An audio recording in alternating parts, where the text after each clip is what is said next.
Ravenshaw east hostel रे मुख्य warden प्रति कटक सदर विधायकों द्वारा कर दुर्व्यवहार और परवर्ती घटन कमिटी को परिवर्तन कर शिक्षक मान मर्यादा को क्षुण्ण कर अभियोग कर रेवेन्सा यूनिवर्सिटी टीचर्स एसोसिएशन बा रूटा। आज शिक्षक संघ पक्षर कुलपति एक 3 दफा दाबीपत्र प्रदान कर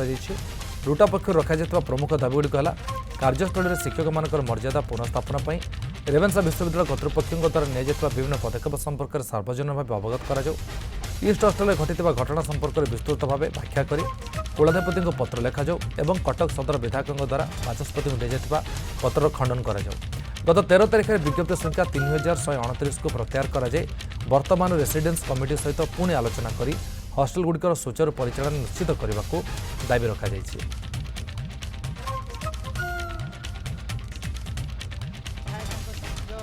प्रतिवाद रे आउ एक चिट्ठी सरकार पक्ष को लिखंतु से संपर्क में विचार करेंगे बोली कहते किंतु आमर सबुठु बड़ दाबी थिला जे गत 12 तारिख रे जो 29 जन warden chief warden deputy chief warden deputy warden मानकर एक बदली तालिका प्रकाशित होइथिला से तालिका को संपूर्ण रूप से प्रत्याहार करा जाऊ।